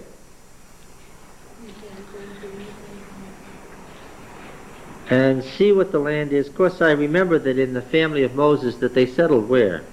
In the hill country of the Yethrites settled where? First. In the hill country of Judah, not surprisingly. Go up to the Negev yonder and go up into the hill country and see what the land is, and whether the people who dwell in it are strong or weak, whether they are few or many, and whether the land they dwell in is good or bad, and whether the cities they dwell in are camps or strongholds, and whether the land is rich or poor. See, these 12 spies were war leaders. They were the war leaders of their respective tribes. They were the top military officers of their respective tribes. As war leaders, they were being sent out to make observations that would determine what? How they went about conducting the war of conquest. Whether there is wood in it or not. Be of good courage. Here's a detail that's utterly lacking in the other story. And bring some of the fruit of the land. Now the time was the season of first ripe grapes. So verse 22, what did they do? They went up into the Negev. Say, this is edited together fairly well so that if you didn't separate out the stories, you wouldn't even have noticed what? That there were two stories here with quite different details. I'll bet you've read this story a lot of times and didn't notice what? That there are two different stories with quite different details. Now here, they went up into the Negev and came to Hebron. Now what is Hebron? What is Hebron in the hill country of Judah? What is it? Where Abraham lived, right? Fortress city. Probably the most important city in the south. What city did it become? City didn't become Yes, later. Hebron. It's still there. Yes, but in later biblical times it was what? It was the capital, no. It was the capital of Judah. When David was first king. Judah, yes. David reigned there for 7 years as his capital city. It was the center of the southern district. They went up into the Negev and came to Hebron. And Achiman, Sheshai, and Talmai, the descendants of Anak the giants, were there. Okay? Please strike out Hebron was built 7 years before Zoan. I love these scrambled notes that got into the Bible. Now, what Moses told them to do was to get some of the fruit, and the time was the season of first ripe grapes, and they came to the valley of Eshcol and cut down from there a branch with a single cluster of grapes, and they carried it on a pole between two of them. They brought also some of the pomegranates and figs. The place was called the Valley of the Cluster because of the cluster which the men of Israel cut down from there. Okay? Now, as in the other story, it says that they returned from spying out the land, and they came to Moses and Aaron and all the congregation where? At Kadesh. Where the words are the same in the two stories, what did the scribes do? They left one set of them. They couldn't say the same word twice because that would give you a really mess. So, They didn't need the same words twice. They just struck one set out because they had them still here. It was the same thing, only they came back to the people of Israel at Kadesh. Well, actually Kadesh is north of the wilderness of Paran. And actually in Numbers 32 it says they left Paran to get to Kadesh. So what we have here is a slight distinction in where they remembered Israel was encamped at the time of this event. That's not a big deal, is it? Nobody's too concerned about that. It's a different place. Oh, yeah. I don't know that there are any fundamentalists left in this room. Yes, so here they are. They come back to Kadesh, and they brought back word to them and to all the congregation and showed them the fruit of the land. Now, as the story is going so far, what would I expect the spy's report to be like? So far, the details would lead me to believe that grapes and pomegranates and figs, it sounds nice. So, could they say that the land was bad? As in the other story, it'd be hard to say if you're carrying all this stuff back, right? So what are they going to say? What do you think they're going to say? Okay, they showed them the fruit of the land, verse 27, and they told him, "We came to the land to which you sent us. It flows with milk and honey, and this is its fruit." So in distinction to the other story, what do we have here? The land is wonderful. It's wonderful. Then what's the catch? Yet the people who dwell in the land are strong, and the cities are fortified and very large. And beside that, we saw the descendants of Anak there, the giants. Now here's a detail that the stories share in common. And what is that? The land was filled with giants. The Amalekites dwell in the Negev. The Hittites, the Jebusites, and the Amorites dwell in the hill country. And the Canaanites dwell by the sea and along the Jordan. Oh no, the whole land is filled with giant people in great, huge, fortified cities. It's not a bad land, what? Scary. It's occupied with what? Everywhere. Everywhere we went, there were what? There were giants. What now? You've got to picture what's the reaction of this on the congregation. Do they begin to go, well, this isn't the people who have distinguished themselves with a great deal of deliberative counsel. They're not people who think quietly about what shall we do now. What do they do when everything seems to be going wrong? Yes. Verse 30 tells us, but Caleb, who's missing here? Joshua.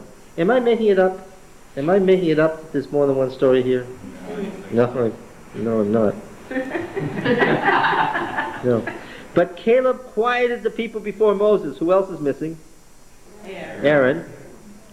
Which one of these stories is the rejection of Moses story? No, the other one was Moses and Aaron and Caleb and this one. The before Moses, who are they complaining to? As a result of the report of the spies, who are they complaining to? Moses.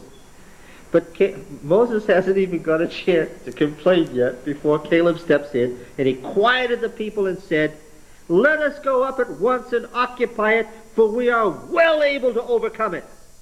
The issue here is not the land, but what? The people. And he says, No problem. we're well able to overcome it. Then the men who had gone up with him said, no mention of Joshua, "We are not able to go up against the people, for they are stronger than we." And there we saw, and as if to rub it in, verse 33, and there we saw the Nephilim. Now the Nephilim were the giant race prior to the flood, the fallen ones who descended from the race of Cain and the fallen angels, remember? The sons of God married the daughters of men and created the Nephilim, the giant race of semi-divine beings that God destroyed in the flood. And what are they saying? The Nephilim have survived, and guess what? They're living right there waiting for us. And they're getting smaller. And we seem to ourselves like grasshoppers, and so we seem to them.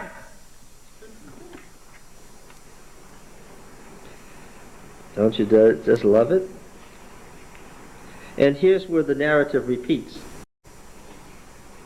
They remember the same words. The people said what? Would that we had died in the land of Egypt, or would that we died in the wilderness?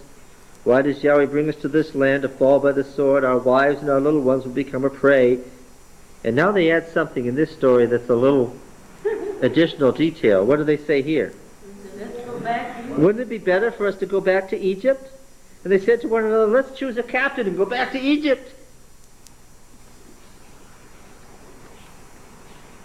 All right. What did Caleb do? Caleb said, if Yahweh delights in us, verse 8, he will bring us into the land and give it to us, a land which flows with milk and honey. Only do not rebel against Yahweh, and do not fear the people of the land, for they are bread for us. Their protection is removed from them, and Yahweh is with us. Do not fear them. All right? But all the people said to stone them with stones. Same passage. Both. Then the glory of Yahweh appeared at the tent of meeting. What tent is this? To all the people of Israel. Out there. And Yahweh said to Moses, how long will this people despise me? And how long will they not believe in me in spite of all the signs which I have wrought among them? I will strike them with a pestilence and disinherit them, and I will make of you a nation greater and mightier than they. Again, this is right out of Exodus 33 and 34. Last time God said that, who did Moses bring up? The Egyptians. Here we go. But Moses said to Yahweh, then the Egyptians will hear of it. At least he's nothing if he's not consistent. For thou didst bring up this people in thy might from among them, and they will tell the inhabitants of this land, they have heard that thou, O Yahweh, art in the midst of this people. Remember that? What was the big argument he had with God about? Whether God would go in the midst of them. See, this is a cycle of stories. They were all a single unit once upon a time. For thou, O Yahweh, art seen face to face. A phrase here, not literally now.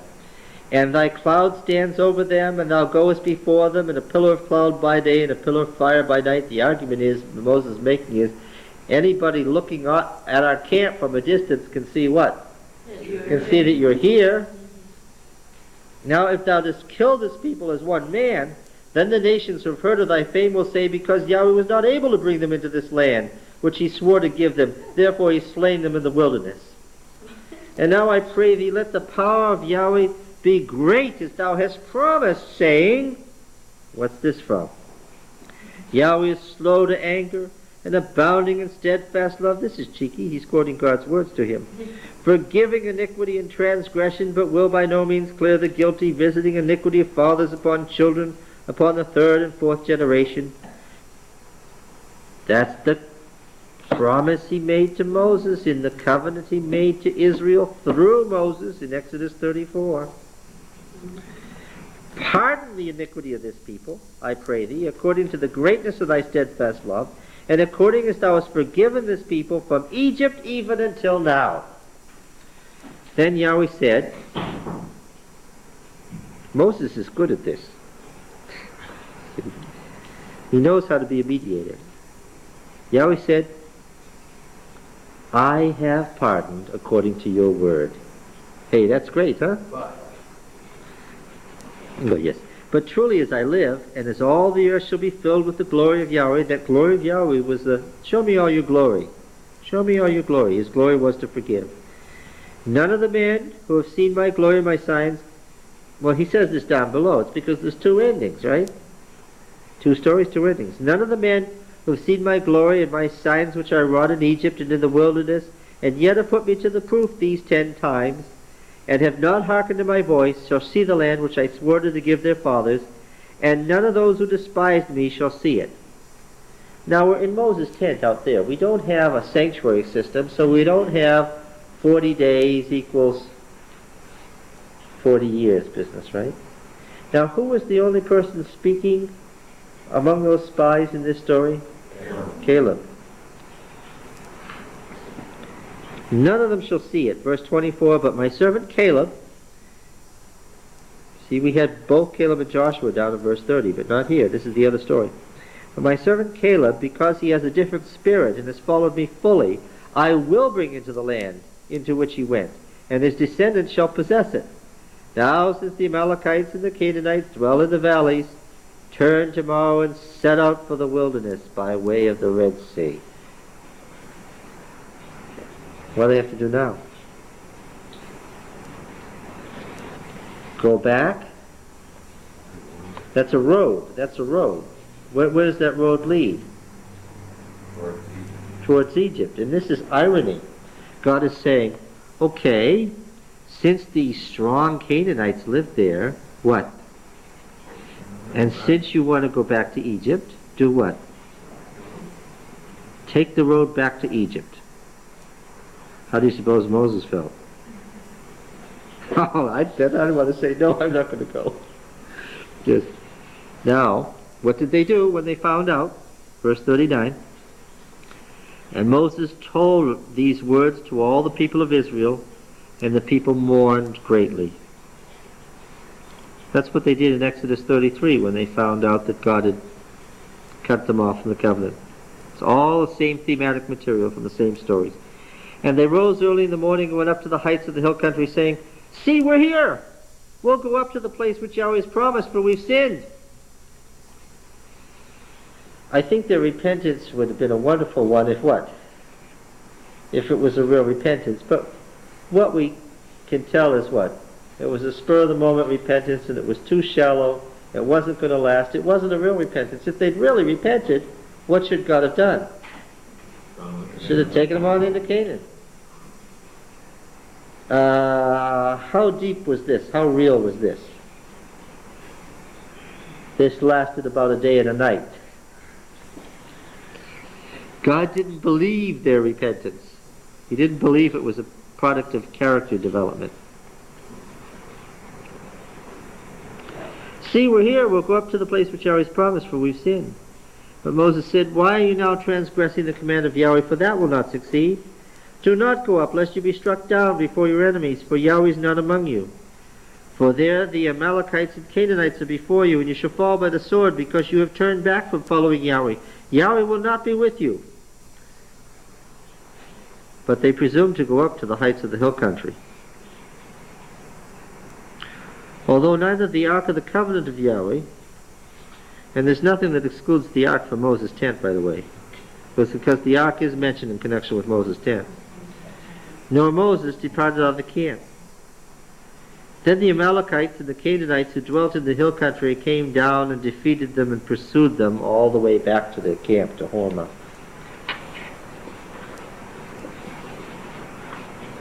Some more questions about the tent business? Yeah.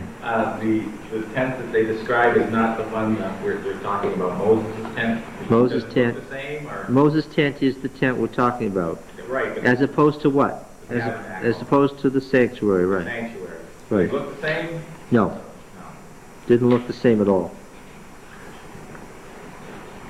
There must have been a sanctuary or something. Or just, we're going by the description of it. Was it? The book of Exodus has 2 tents in it. Uh-huh. The book of Leviticus is all about the sanctuary. It never mentions Moses' tent once.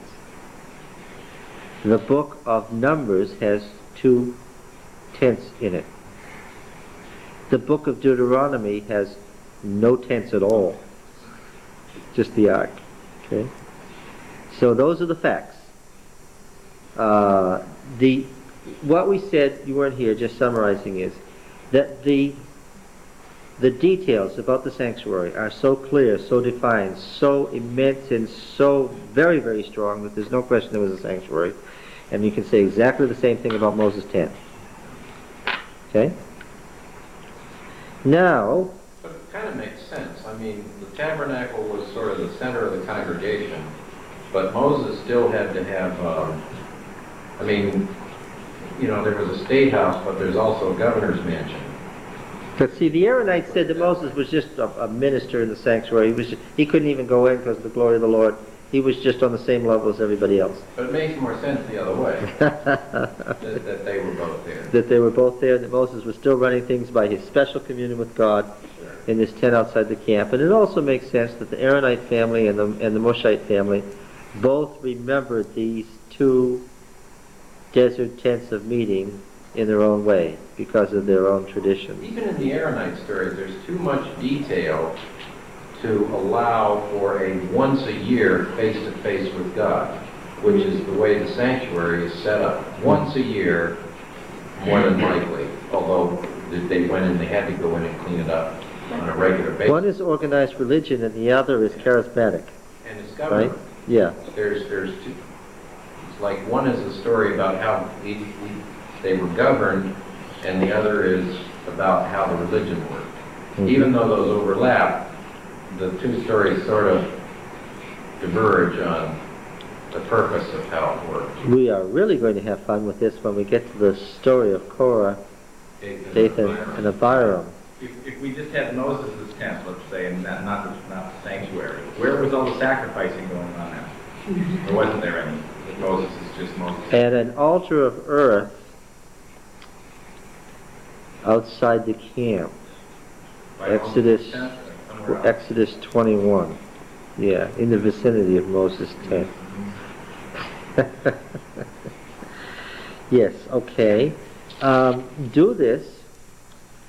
Separate out the rebellion of Korah from the rebellion of Dathan and Abiram. Tell me which one is following the theme of the denial of Moses and the rejection of the covenant made through Moses.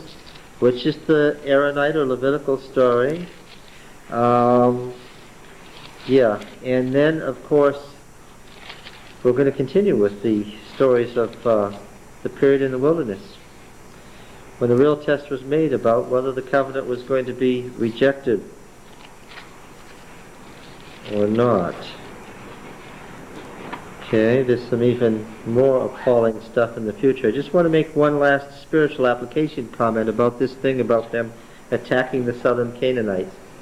I don't quote Mrs. White very often deliberately to say that we're not trying to prove the Bible by Ellen White. But Mrs. White makes a comment about this, the effect of this thing on the Canaanites. When Israel left Egypt, and it was only a year later, it was only 14 months later, and drew near the southern borders of Canaan, what was the effect?